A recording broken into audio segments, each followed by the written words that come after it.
explique melhor esse assunto de energias. O que vocês aqui na Terra consideram energias? Bem, a energia é uma manifestação de Deus, isto é, Deus se exprime em energia. Deus é energia. Tudo é energia. Tudo, portanto, é energia. Mas quando essa energia se exprime, se manifesta, entra em ação, ela se diferencia na dependência dos campos vibratórios que a conduzem, momento no qual elas também podem ser chamadas de forças. Portanto, na sua essência, ela é sempre a mesma, e somente se diferencia em termos de quantidade, ou seja, mais energia ou menos energia. Isso então determina a sua qualidade. Eu sei que você entende bem disso. Aliás, deve entender muito melhor do que eu. Na verdade, estou ensinando o Pai Nosso para vigário. O que é isso de vigário? Deixa para lá, deixa para lá. Eu vou explicar por outro ângulo. A mais pura energia possível nasce em Deus. A partir de Deus, fazendo sua trajetória nos campos vibratórios, ela vai se individualizando. São quantidades de energia contidas numa ideia, num limite, numa concepção. É como nascem os espíritos. Um espírito é, portanto, uma certa porção de energia individualizada. Como Deus é tudo e o todo ele, o espírito é apenas uma parte de Deus, uma partícula divina. O espírito, então, está num campo vibratório abaixo de Deus, como também está tudo, o universo, as estrelas, a terra, etc.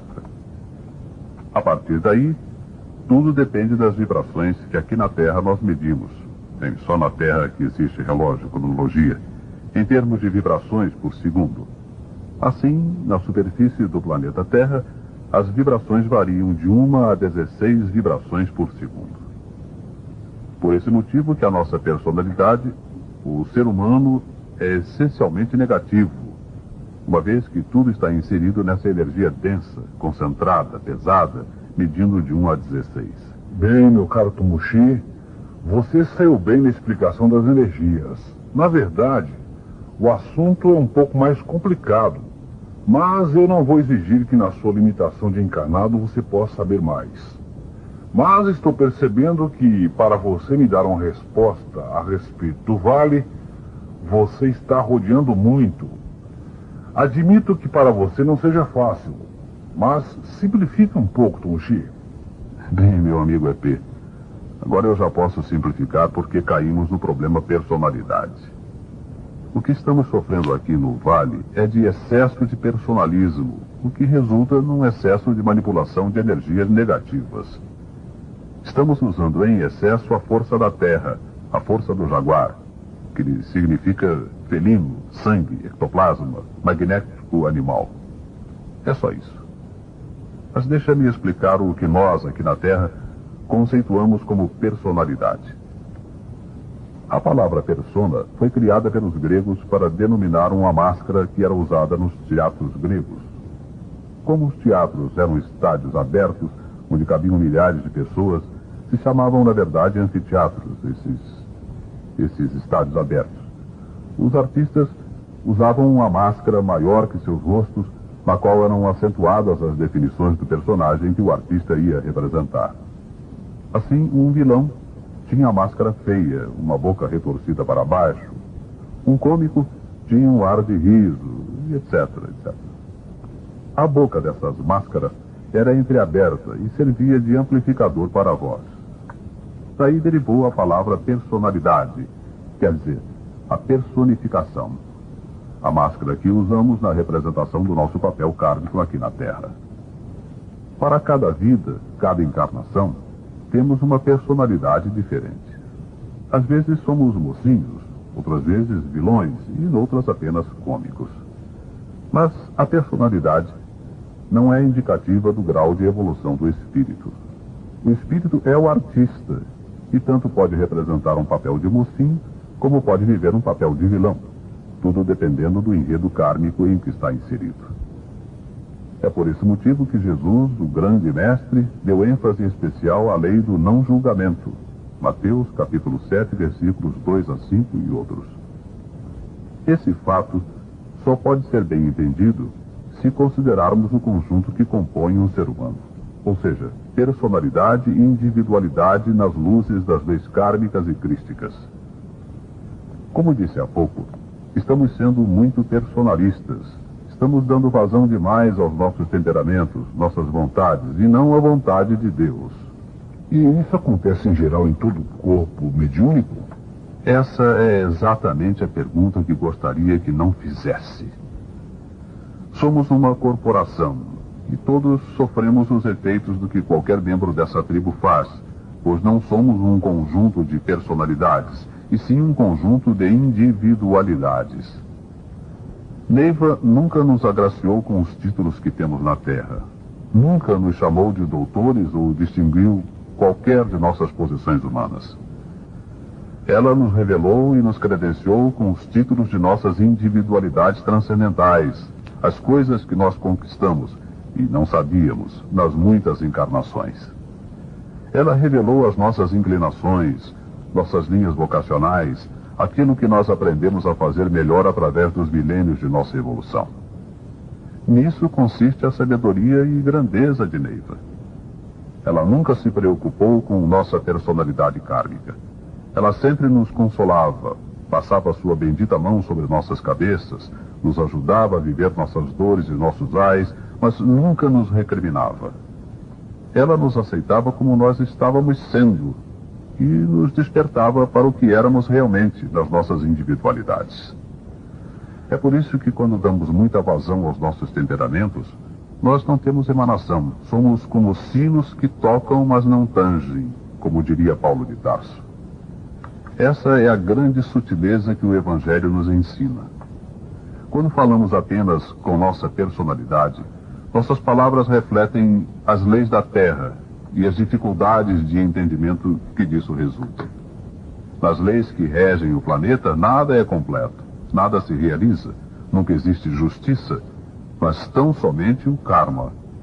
Por isso é que na Terra as guerras são permanentes, sempre existem tiranias e má distribuição das riquezas. É a própria lei que rege o planeta.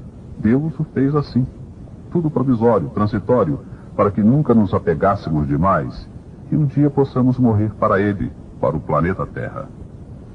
Ao contrário, quando damos vazão à nossa individualidade, nela nós sabemos das coisas, já vivemos muitas encarnações e aprendemos a distinguir o que é transitório e o que é transcendente, o que vai desaparecer e o que vai continuar. Percebo que você se preocupa muito com esse problema da personalidade e me pergunto, será que o corpo mediúnico sabe disso? Ou melhor, eles sabem distinguir em si mesmos, separar o que neles é personalidade e o que é individualidade? Que eu saiba, isso é um refinamento intelectual, um exercício filosófico. Se eu não estivesse tendo uma ideia do que você é, eu diria que sua pergunta é apenas para me provocar.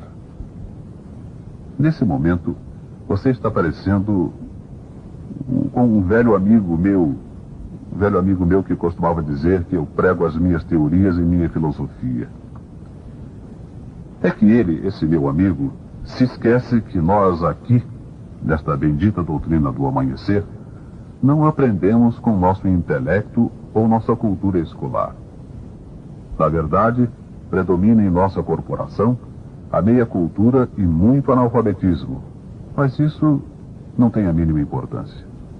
Nossos médiuns aprendem mediunizados, e cada um aprende conforme o seu grau evolutivo, de acordo com a velha e sábia didática evangélica. Jesus veio ensinar a toda a humanidade, e não somente aos letrados. Quando ele escolheu os seus discípulos, foi entre os homens simples e rudes, entre pescadores e artesãos. Neiva também sempre cercou-se de pessoas simples, e com isso fez um império espiritual. Os raros intelectuais que apareceram na sua vida foram as exceções para confirmar uma regra. É, portanto, na mediunidade que devemos procurar a capacidade receptiva no mais perfeito desenvolvimento do processo evolutivo. Eu não tenho receio de ensinar as coisas mais profundas da doutrina do amanhecer, que é uma verdadeira ciência espiritual, a quaisquer médiuns. O que é preciso e nisso vai toda a capacidade de saber ensinar, é a adequação das palavras e a repetição, a redundância. Mas nunca se confundir o vocabulário simples com grosseria, com escárnio. Então, meu caro Tumushi, voltamos à preposição básica. Você acha que está havendo muito personalismo? E no que isso está afetando a missão? Tem. Só a espiritualidade maior é que pode responder isso. Mas na minha humana limitação, eu comparo as várias fases da corrente, cuja história eu conheço nos menores detalhes, embora eu só tenha entrado aqui em 1965, e a corrente já existisse desde 1959. Na época em que entrei, havia pouco tempo que ela havia sido interrompida. Comecei no período de Taguatinga, para onde Neiva havia se mudado em meados de 1963. A União Espiritualista Seta Branca, UESB, ainda existia como pessoa jurídica, mas oficialmente ela ficara na Serra do Ouro, 14 quilômetros antes de Alexânia, em Goiás, e o Dr. Alain Guerra Nogueira da Gama era o seu presidente vitalício. Os 5 primeiros anos de existência da corrente tinham sido os mais dramáticos, os mais decisivos, de modo que todas as conversas, todos os assuntos do dia a dia, giravam em torno da UESB. O grupo havia sido cindido, os médiuns se dispersado, e apenas havia ficado aqueles mais chegados, mais íntimos de todo o processo. Neiva morava num barraco em Taguatinga, coberto com velhas telhas de papelão. Nele morando cerca de 80 pessoas, a maior parte crianças de várias idades. O templo era feito de tábuas velhas e ficava numa ponta de rua. O dia todo Neiva atendia os aflitos, e nós, os amigos, permanecíamos à espreita dos seus poucos momentos livres para ficarmos aos seus pés. Ela então nos falava dos mundos espirituais, ou então incorporava as principais figuras de nossa cúpula, isso se repetindo dia após dia e indo até as madrugadas. Foi nesse tempo, vivido intensamente, que aprendi as bases da doutrina do amanhecer, me tendo sido proporcionado o maior quinhão de ensinamentos em virtude dos compromissos que viria a assumir mais tarde. Em 1969, viemos para este lugar que há muito já estava reservado pela espiritualidade. Assim, mesmo com as minhas limitações humanas, tenho na cabeça e no coração o quadro dos acontecimentos, dia a dia, hora após hora, e percebo as nuances, as variações que acontecem ininterruptamente, vendo exatamente o lado humano e intuindo o lado espiritual. Há muito que eu percebo isso. Mas somente no decorrer dos últimos 2 anos é que as coisas se definiram, e eu fiquei convencido de que havia uma crise. Fazendo uma retrospectiva das coisas que aconteciam, marquei na minha mente uma data, 1981. Foi quando Neiva teve uma crise dos pulmões e deu entrada em estado grave no hospital. Quando ela saiu, foi com um dispositivo de oxigênio que alimentava os pulmões pelo nariz. Isso a obrigava a ficar permanentemente próxima a uma garrafa de oxigênio com um incômodo dispositivo que entrava por 2 tubos em seu nariz. Dessa data em diante, as coisas foram se modificando. Ela foi rareando suas idas ao templo e eu também diminuí a minha atividade junto aos rituais. Os serviços nunca foram interrompidos e sempre funcionaram com precisão, mas o equilíbrio energético foi se alterando gradativamente. Neiva sempre dizia que o templo tinha 3 portas e a gente raciocinava em termos de portas físicas. Mas, na proporção em que eu ia sofrendo as consequências da crise, era obrigado a penetrar cada vez mais em meu íntimo, ao mesmo tempo que me lançava a estudar os escritos de Neiva buscando respostas. Foi quando se tornou óbvio que as portas eram, na verdade, as raízes dos trinos, Araquém, Sumanã e Tumushi. Enquanto Neiva estava encarnada, ela, na sua clarividência, amainava as descompensações energéticas, mantendo o equilíbrio das 3 forças. Mas, a partir do seu desencarne, o quadro se alterou. Mais tarde, em 84, foi admitido no quadro o trino Ajarã, operando com base na lei Dharma-Shinto para consagrações nos templos externos. Mas isso não alterou o sistema básico das 3 forças. Desde o desencarne de Neiva, por uma interpretação incorreta do equilíbrio de forças, foi feito o recartilhamento que, na minha opinião, não está funcionando. Essa mudança dos posicionamentos das energias alterou o equilíbrio e o templo foi e está perdendo forças. Tudo foi previsto. Dos posicionamentos das energias alterou o equilíbrio e o templo foi e está perdendo forças.